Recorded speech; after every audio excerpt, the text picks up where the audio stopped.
Welcome to SWD academy. আজকে sell বায়োলজির part 6 এটাতে আমরা আলোচনা করব কি থাম্বনেল দেখে অবশ্যই বুঝে গিয়েছো কি মিওসিস আলোচনা করব। মিওসিস সম্পর্কে অনেকেই জেনে এসেছো, তাও এটা ডিটেলসে মিওসিসটা জানা হবে। এর আগে মাইটোসিস শেষ করে দেওয়া হয়েছে, আরও যে সেল অর্গানেলসগুলো ছিল সেগুলো শেষ করে দেওয়া হয়েছে। সেগুলো দেখতে চাইলে চ্যানেলের প্লেলিস্টে গিয়ে সেল বায়োলজি চেক করবে, ভিডিওগুলি পেয়ে যাবে। তাহলে চলো এই মিওসিস সম্বন্ধে আমরা জানি। মিওসিস সেল ডিভিশন যে প্রসেস আছে, আমি প্রসেসটা পুরো লিখেছি। এই প্রসেস জানার আগে আমাদের কিছু কিছু জিনিস জানা দরকার। যেমন মাইটোসিসে দেখেছিলাম, মাইটোসিসে কি হয়েছিল, একটা 2n সেল ছিল, সেখান থেকে দুটো 2n সেল তৈরি হয়েছিল। কিন্তু মিওসিসে উল্টা হয়। কি হয়, একটা 2n সেল থেকে সেখান থেকে কি হয়, 4টা n তৈরি হয়। যে চারটা n সেল হয় সেগুলোকে কি বলা হয়, এক একটা গ্যামেট বা জনন কোষ। এই যে মিওসিস আমাদের শরীরের মধ্যে যে জনন কোষ তৈরির ক্ষেত্রে হয়, আর মাইটোসিস আমাদের শরীরের মধ্যে যে কোষ ডেভেলপ হয় সেটার মধ্যে হয়। তো আশা করছি ক্লিয়ার হলো। এরপরে প্রক্রিয়াটা দেখাচ্ছি। দেখো প্রক্রিয়াটা আমি এটা প্রত্যেকটা ডিটেলসে আলোচনা হবে। এর আগে আমি কোনটা কি কোথা থেকে এসেছে আমি সেটা ভালো করে দিয়েছি, এটা ভালো করে রিমাইন্ড করে রাখবে, তাহলে পরবর্তী যে ভিডিওটা যাচ্ছে স্মুথলি, সেটা স্মুথলি চলে যাবে। কোথা থেকে কিটা এসেছে সেটা ভাবতে তোমাদের অসুবিধা হবে না। দেখো মিওসিসের দুটো পার্ট হচ্ছে মিওসিস 1 আর মিওসিস 2। তাহলে প্রথমে দেখি মিওসিস 1। মিওসিস 1-এর আবার 4টা ফেজ আছে, প্রোফেজ 1, মেটাফেজ 1, অ্যানাফেজ 1, টেলোফেজ 1। এবার প্রোফেজ 1 যেটা আছে, প্রোফেজ 1-এর মধ্যে আরো 4টা ভাগ আছে, 5টা ভাগ আছে। Leptotene, zygotene, pachytene, diplotene, diakinesis. এই প্যাকাইটিন যে উপদশা যেটা বলে, এটা একটি খুবই গুরুত্বপূর্ণ দশা। এটাতে কি হয়, এই প্যাকাইটিনে যে উপদশা এটাতে কি হয় সেটা তাড়াতাড়ি কমেন্টে জানাও। এরপরে দেখো এটা হলো। এবারে মিওসিস 2। মিওসিস 2-তে কি প্রোফেজ 2 আছে, মেটাফেজ 2, অ্যানাফেজ 2 আর টেলোফেজ 2 আছে। তাহলে প্রথমে চালু হচ্ছে কি প্রোফেজ 1, মিওসিস 1। মিওসিস 1-এর প্রোফেজ 1-এর মধ্যে যে এগুলো আছে তাহলে এগুলো দেখব, তারপরে এইটা দেখব, তারপরে মিওসিস 2-এর এটা দেখব। তো চলো প্রথমে শুরু করা যাক মিওসিস 1। তাহলে শুরু করছি মিওসিস 1 দিয়ে। মিওসিস 1-এর প্রোফেজ 1-এর যেটা নোট করেছো আগে, সেটা যদি নোট করে না থাকো এটা আমি লিখে রাখি, তো তোমাদের সঙ্গে সঙ্গে লেখা হবে না, ভিডিওটাকে পজ করে স্ক্রিনশট নিয়ে নেবে, না হলে পজ করে লিখে নেবে। দেখো মিওসিস 1-এর প্রোফেজ 1, মিওসিস 1-এর প্রোফেজ 1, মেটাফেজ 1, টেলোফেজ 1 এইসব ছিল। সেটার প্রোফেজ 1-এর যে ভাগগুলো আছে সেগুলো করেছি। প্রোফেজ 1-এর 5টা ভাগ ছিল, leptotene, zygotene, pachytene, diplotene, diakinesis. সেখানের মধ্যে কি লেপ্টোটিন যেটা আছে, লেপ্টোটিনে কি হয়, ডিএনএ শো কমপ্লেকশন, মানে ডিএনএটা কি করে আস্তে আস্তে কনডেন্স হতে শুরু করে, কি হতে ঘনীভূত হতে শুরু করে। তারপরে কি আছে জাইগোটিনে কি হয়, ক্রোমোজোম কি হয়, ভিজিবল হয়। মানে আমরা জানি ক্রোমাটিন জালিকা যেমন একটা দড়ি ছড়িয়ে থাকে সেরকম থাকে, তার পরবর্তীকালে সেটা আরো কনডেন্স হয়, ঘনীভূত হয়, তারপরে আমরা সেটা ক্রোমোজোম রূপে দেখতে পাই। এখানে বলছে কি এই জাইগোটিন উপদশায় প্রথম ক্রোমোজোমটা দেখা যায়। এরপরে কি আছে, হোমোলোগাস পেয়ার মানে এই যে দুটো ক্রোমোজোম যে অবস্থান করছে, এই দুটো ক্রোমোজোম একসাথে অবস্থান করছে, কিংবা এই যে এই ক্রোমোজোম অবস্থান করছে, এই যে ক্রোমোজোম অবস্থান করছে এটাকে বলে হোমোলোগাস পেয়ার তৈরি করা। ঠিক আছে, পাশাপাশি দুটো যখন ক্রোমোজোম থাকে তাকে বলা হয় হোমোলোগাস পেয়ার। এরপরে আসে প্রসেস সাইন্যাপসিস হচ্ছে এমন একটা প্রসেস, এই যে হোমোলোগাস পেয়ার বলেছি ক্রোমোজোমগুলো, এই ক্রোমোজোমের মাঝে এই যে সবুজ রঙের দেখো সাইনোপ্টোনেমাল কমপ্লেক্স বলে লিখেছি।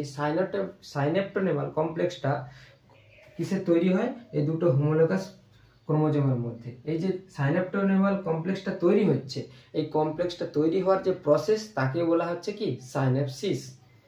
বুঝা গেছে। এরপরে আসে কি প্যাকাইটিনের আমি এর আগে বলেছিলাম কমেন্টে জানাতে, যারা যারা পেরেছো তাদেরকে ভেরি গুড, ওয়েল ডান।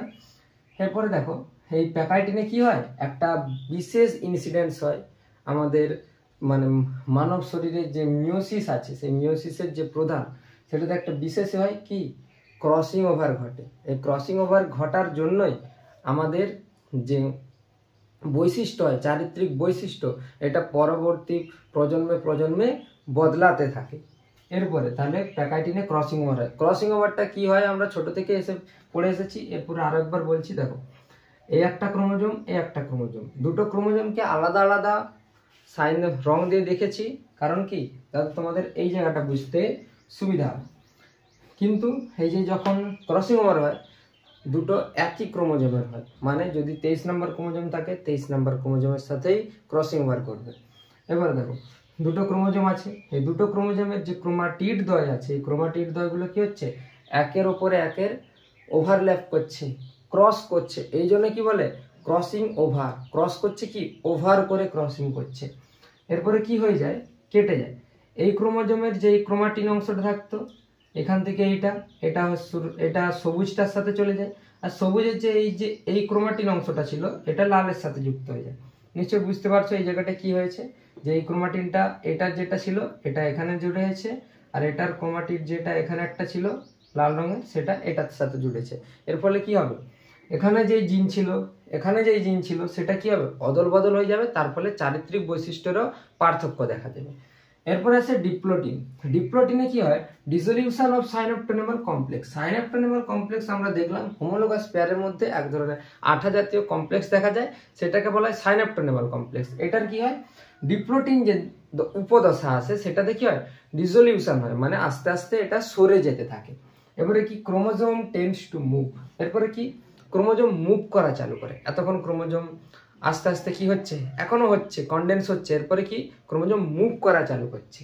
এবারে কি, ডায়োকাইনেসিস হচ্ছে লাস্ট উপদশা, কি ক্রোমোজোম কন্ডেনসেশন কমপ্লিট।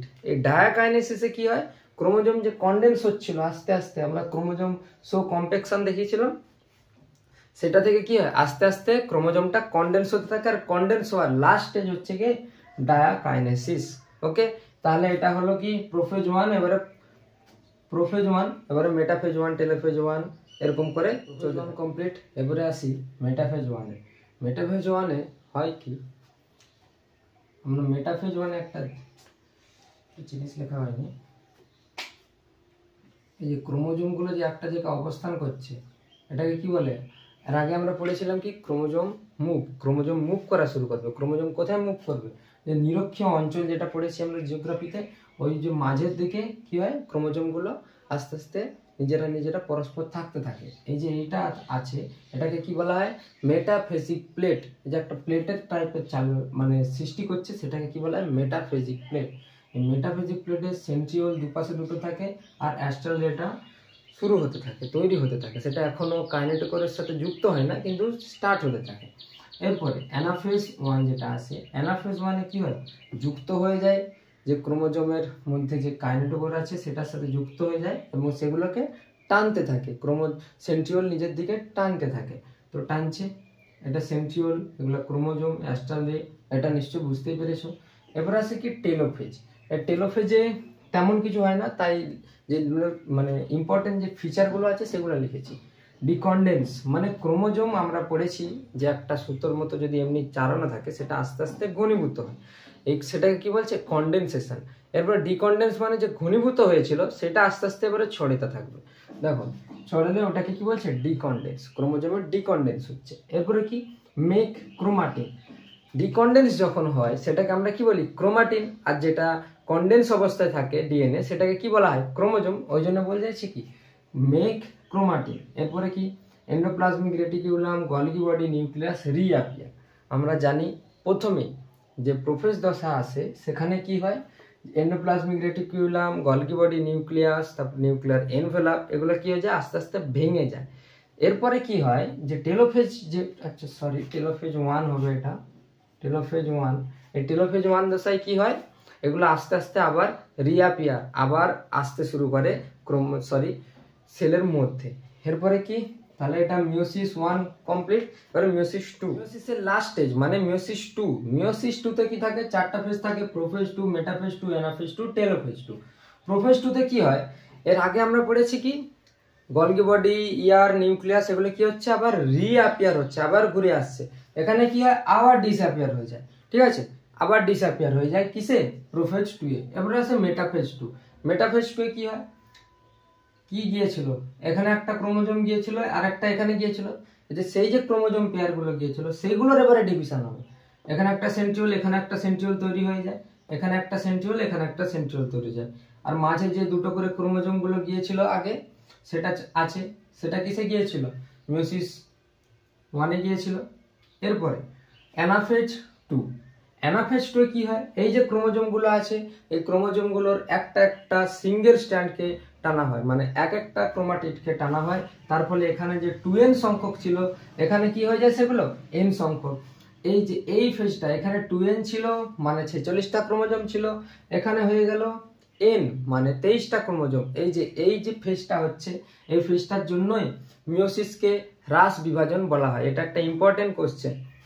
এরপরে ক্রোমোজোম বুঝেছো, সেন্ট্রিওল এখানে কি হচ্ছে, যেরকম জেনারেলি হয় অ্যানাফেজীয় মুভমেন্ট অ্যাস্ট্রাল রের দ্বারা, কি অ্যাস্ট্রাল রের দ্বারা সেন্ট্রিওল ক্রোমোজোম গুলো নিজের দিকে টানতে থাকে।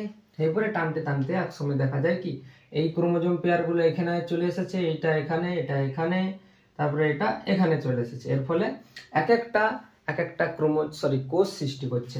এটা একটা কোষ সৃষ্টি করলো, এটা একটা, এটা একটা, এটা একটা, এটা একটা। তার মানে একটা কোষ ছিল প্রথমে, সেটাতে কত সংখ্যক ক্রোমোজোম ছিল, 2n সংখ্যক। এরপরে যে লাস্ট স্টেজে আমরা এসে পৌঁছলাম মিয়োসিসের, কি সেখানে 4টা কোষ সৃষ্টি হয়েছে, কিন্তু তাদের যে ক্রোমোজোম সংখ্যা সেটা হলো n মানে 23টা। তাহলে আশা করছি এই পুরো ভিডিওটা মিয়োসিস যে সেল ডিভিশন আছে এটা বুঝতে পেরেছো। ভিডিওটা ভালো লাগলে একটু লাইক করবে, আর চ্যানেলে এরকমই ভিডিও পেতে চাইলে চ্যানেলটিকে সাবস্ক্রাইব করবে। তো আজকের মতো বিদায়।